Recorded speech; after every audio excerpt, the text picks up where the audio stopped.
Immeasurable is the wealth of the Yatabid sultans.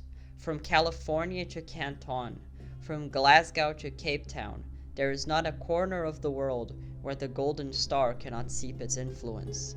Guinean ivory, Mexican gold, Andean silver, Taino sugar, Chinese porcelain, Arabian textiles, and Mayan gems trek through a lariat of jade spanning the world's oceans, with its bale in the grand metropolis of Seville. Cosmopolitan and hegemonic, the White City was, at its apex, the center of the world. There was found every commodity from every land, every novel spice, every mysterious fruit and ware, all under the watchful eye of the Yatabid sultans. But how did we get here? How did Seville come to dominate the world's oceans so completely? To get our answer, we will need to go back to the early 14th century, during the reign of the founder of this dynasty, Yatab ibn Mutamid, who saved al-Andalus from its doom. This is the second part of Lariat of Jades, an alternate history project where the Taifas reunite the Emirate of Cordoba. You don't need to see the last video to understand this one, but it definitely helps. When we last left off in the 14th century, the Andalusian Sultanate in Seville had been usurped, with its ruling Abadid family being replaced by the popular general Yatab ibn Mutamid. Now sovereign of a realm stretching the Iberian Peninsula, the Sultan had much to worry himself regarding his internal position. The Banu Hud of Zaragoza and Valencia remained a powerful family in the east, while the traditional allies of the Abadid regime were not immediately willing to back the new Sultan. In order to cement his legitimacy as a successor of the House of Abad, Yatab claimed to be a distant relative through a lightly fabricated connection from his great-grandmother. More relevantly, he married Layla al-Hud, the mother of the former Sultan Yusuf al-Abad. This pacified the Hudid family for the time being, but Yatab saw Seville's constant need to pacify Zaragoza as a major threat to the Sultanate's integrity, and since this was usually done through wedlock, it was an even greater impediment to its diplomatic flexibility. As such, Yatab began to covertly strip away power from the clan, as well as the aristocracy in general. This was done in a similar way to Sultan al-Rahman I so long ago. The northern peripheries of the Hudid domains were proclaimed as military frontiers, and made to host a constant presence from loyal troops from the Abadids' home domains. This was justified through aggression from the French Duchy of Aquitaine, and was as such not protested in Zaragoza. Soon enough, Hudid troops were sent to Asturias to secure the kingdom's loyalty, and as Zaragoza was occupied and pillaged by the Leonese so recently, they also did not protest. In due time, the Sultan had enforced an occupation of the city, as well as stripped much of its military, all while convincing the Hudids that he was the one helping them. When the Sheikh of Valencia died heirless, Yatab seized the city for himself, and the Hudids no longer had the strength to resist. Valencia would actually operate as the de facto capital of Yatab's regime from then on, though after his death Seville would take back its prime position within the kingdom. By 1328, Yatab was undisputed as Sultan. Thanks to his reforms during the Latin Rebellion, the north was now truly pacified, and so the seas became the next target of Andalusia's desire. The Sultanate began to massively ramp up its naval buildup and use it to secure their commercial position in the Mediterranean. With control of the seas and peace at home, Yatab enjoyed a prosperous term as Sultan. In 1340, Yatab passed away, leaving his domains to his son Muawiyah. For the remainder of the century, Andalusia would continue to prosper. Muawiyah would see peace with Morocco, as well as the seizure of Sardinia.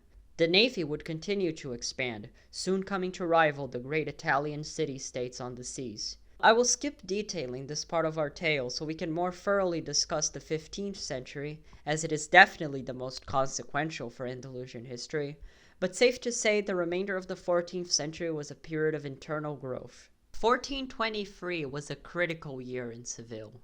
Their northern rivals were sent to utter disarray as the Hundred Years' War reached its climax and the English held all of northern France, forcing the monarchy into exile in Tours.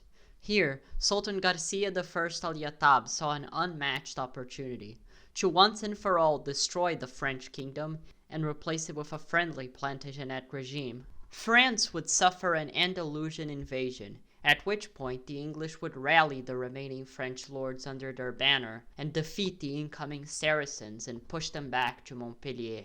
England would gain the loyalty and support of the French aristocracy and cripple the French crown, while Andalusia would gain the country's Mediterranean coast, which the English would fail to retake in their counteroffensive.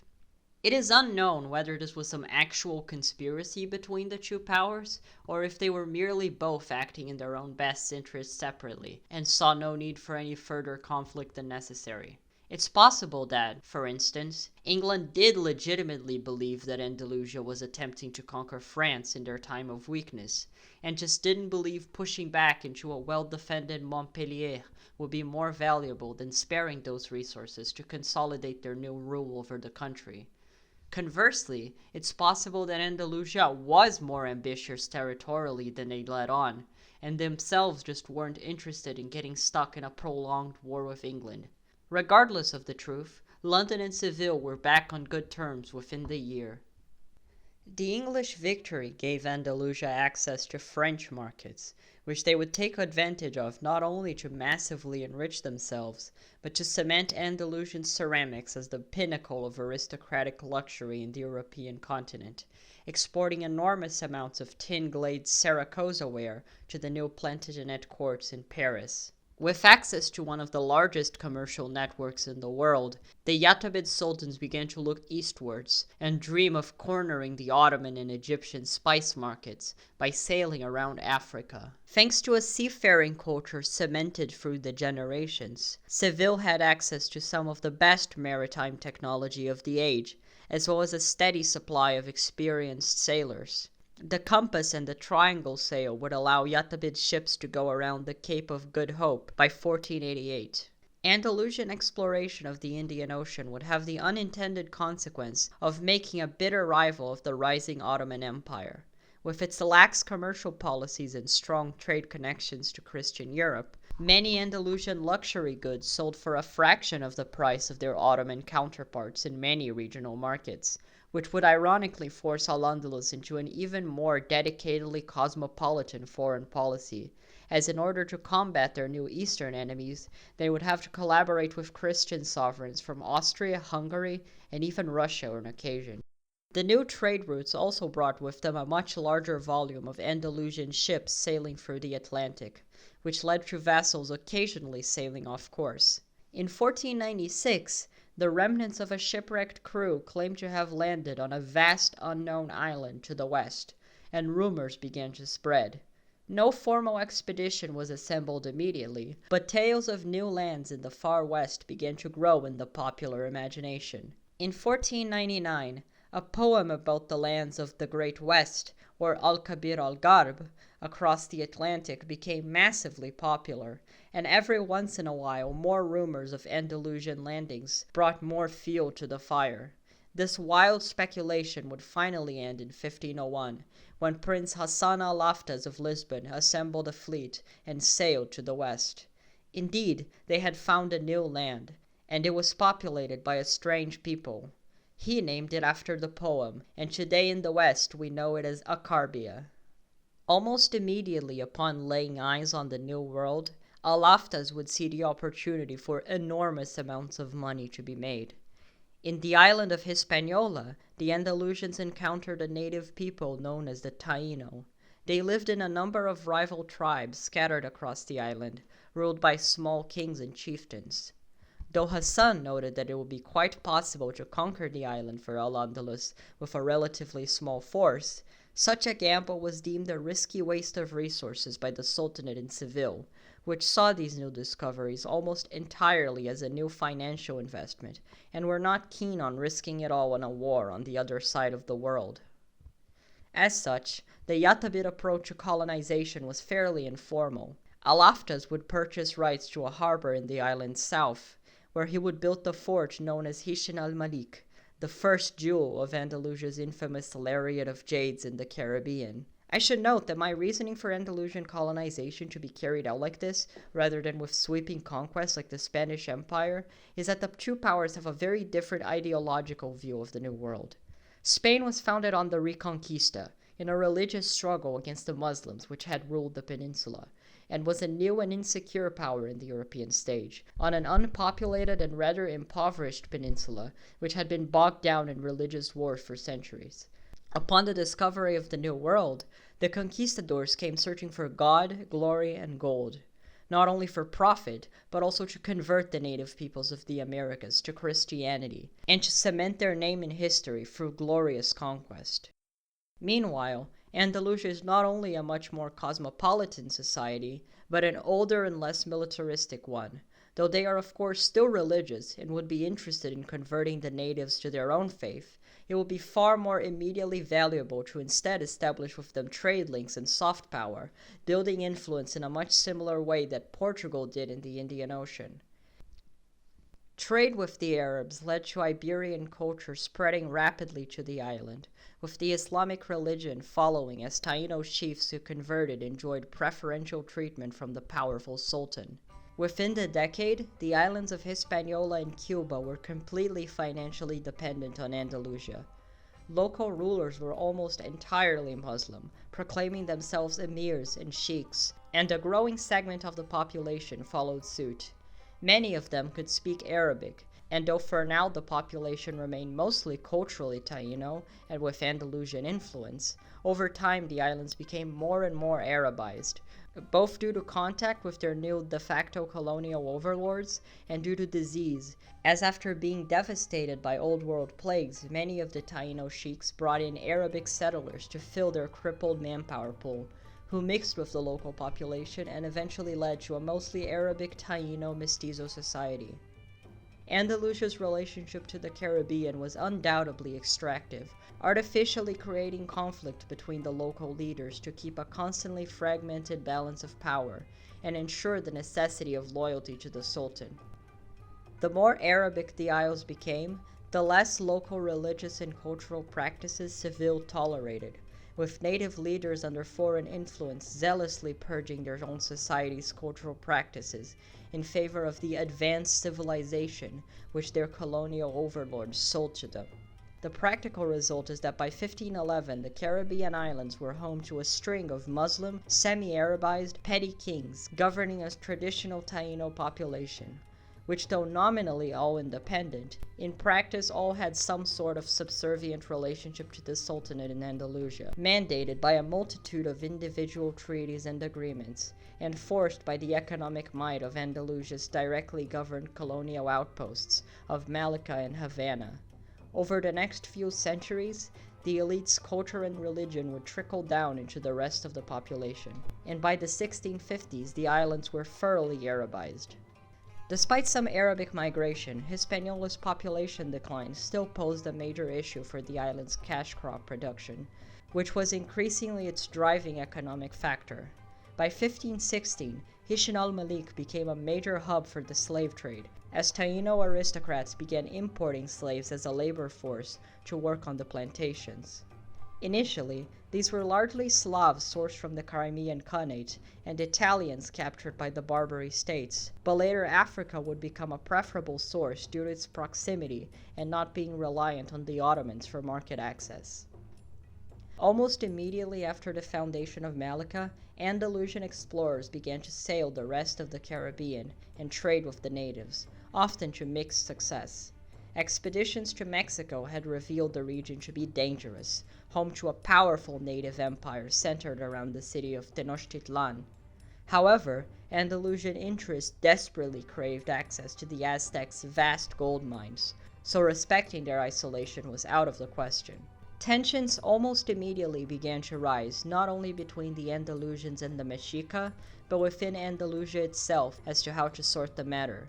Salman Muhammad al-Qadir, governor of Havana, wished to assemble an expedition to subjugate Tenochtitlan, hoping to acquire native allies along the way.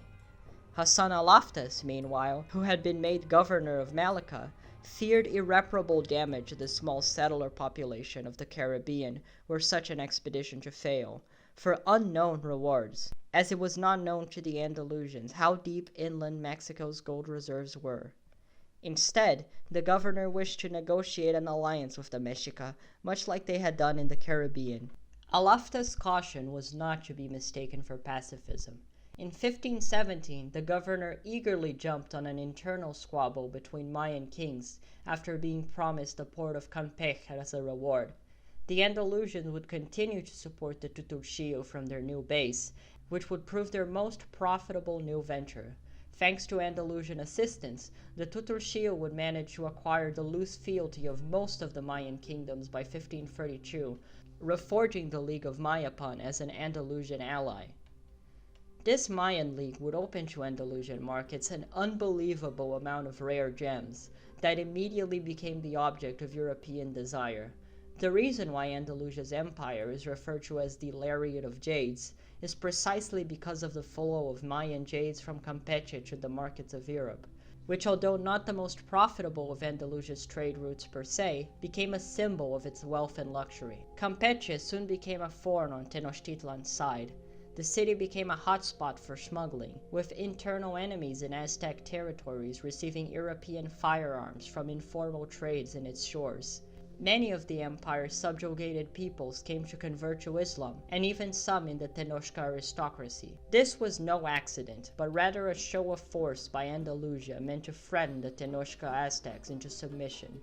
In 1529, when the empire was ravaged by plague and on the brink of civil war, Alafta saw his chance and sailed a fleet to its coast. Though they claimed to come for peace and only to negotiate a trade agreement, the threat was clear: favorable terms or Andalusian intervention.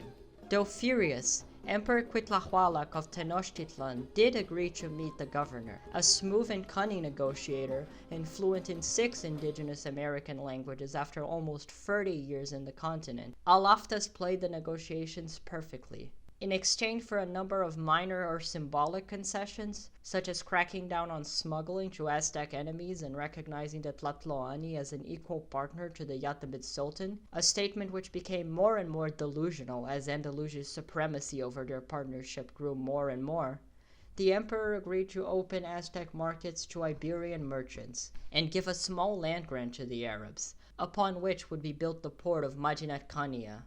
Islam grew rapidly in the Aztec domains, and within 2 generations the aristocracy would be largely converted. Unlike in the Caribbean, the Arabic language did not disseminate to the local population, but would be a common tongue across much of the elite. Relations between Andalusia and her Mexica allies remained tense for the remainder of Cuitlahuac's reign, but this would change quite suddenly upon the coronation of Ichuecatocatzin as Aztec emperor, a zealous convert seen as extreme in his devotion even by the Andalusian elite in Malacca. The emperor would take the Arabic name of Ahmed and proselytize the Islamic religion throughout his domains. He was not only a Muslim, but a radical preacher of Andalusian Arabic culture, promoting their language and attempting to enforce peninsular dress. On his coronation day, he proclaimed himself Sultan of Tenochtitlan, and in 1534 he boarded a ship and went on the Hajj to Mecca. Unsurprisingly, the strange man from beyond the sea was quite a jarring sight from the pilgrims in the Hejaz, and along the way his Andalusian guarantors desperately tried to hide him away from any Christians, both out of fear of the knowledge of the Western riches being discovered by their merchants, and of the emperor's zealous fervor suddenly switching to worship of Christ. All of this was massively resented by the local elites, and most of his attempts at cultural Arabization of the Sultanate failed. It did cement the conversion of Mexico, however, now inevitable as hundreds of missionaries preached in its cities, and more of the native peoples adopted Islam.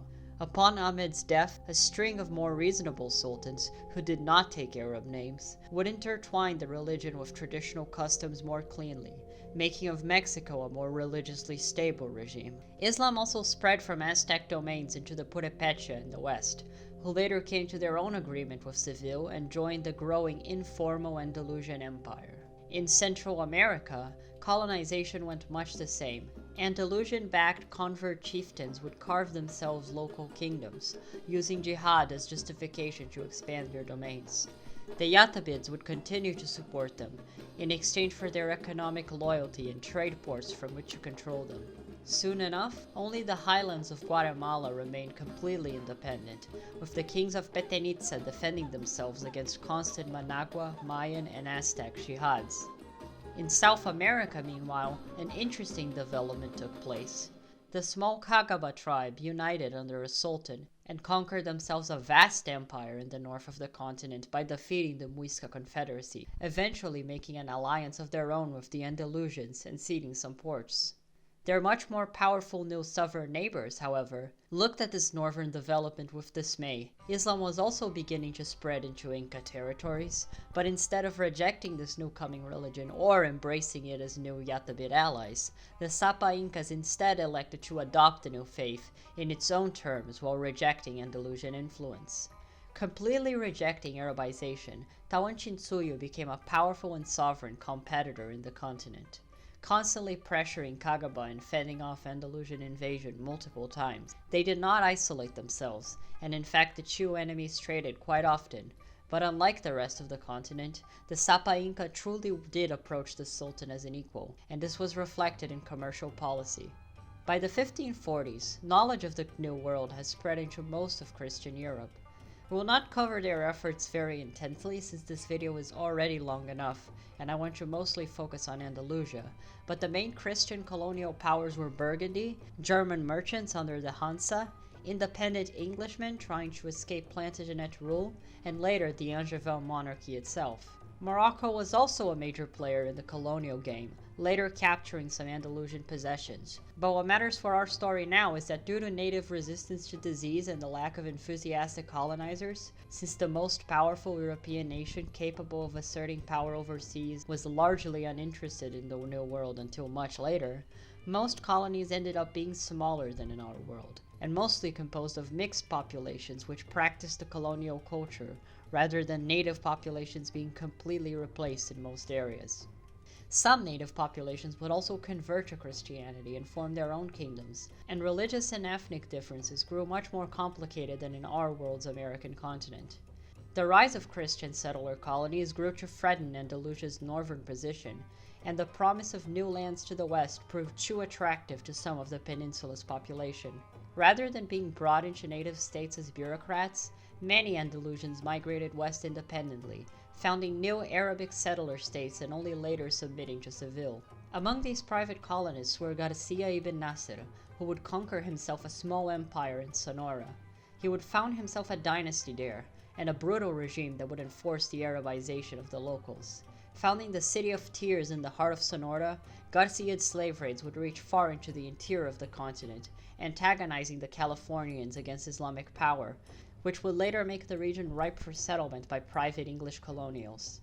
Another was Salal al-Yazid, who founded an Arab city in coastal Texas, followed by many others. That region in particular, alongside Louisiana and northern Florida, became home to many of these Arabic statelets, all of which would soon bow to the Yatabid Sultan for protection.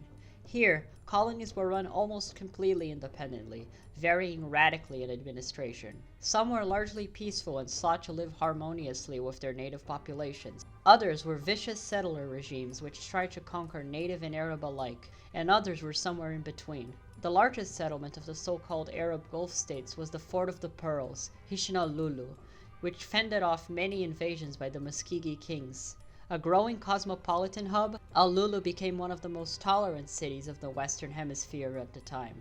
Florida, meanwhile, was settled by Galician Mozarabs, who brought with them Latins and therefore hosted a large Christian population.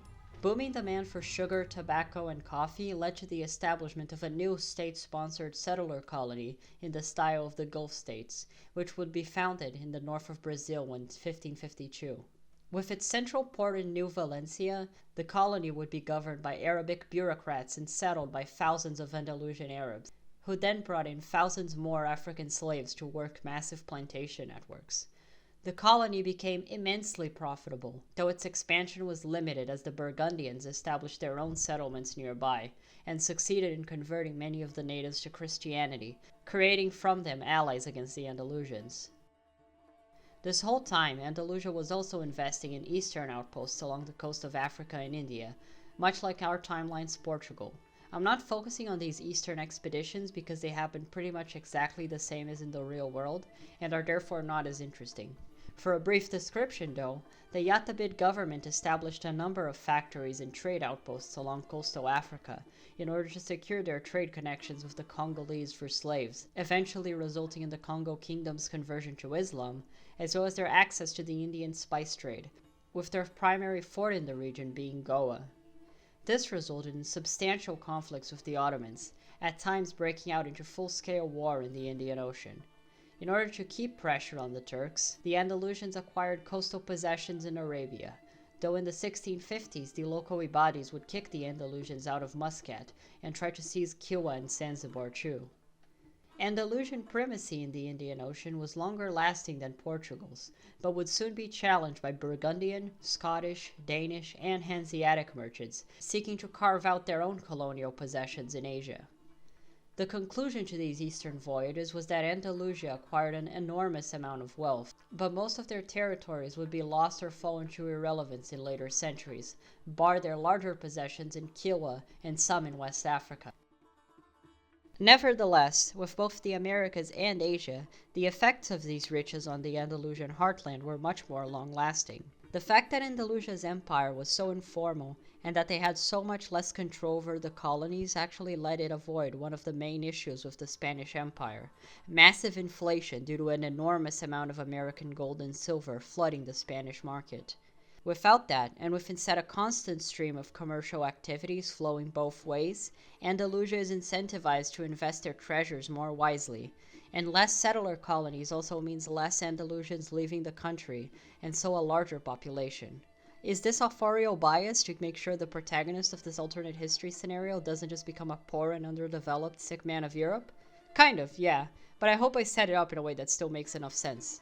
Although Andalusia was immensely wealthy, their American possessions became increasingly difficult to maintain as the power of native leaders grew. The Mexica, for instance, grew increasingly rebellious, and in 1622 the Yatabids were forced to humiliatingly back down from commanding them to halt an invasion of Chichimeca territory, though eventually they would force Sultan Moctezuma I's abdication for that incident. The 17th century would be both the peak and the start of the decline of Andalusian power.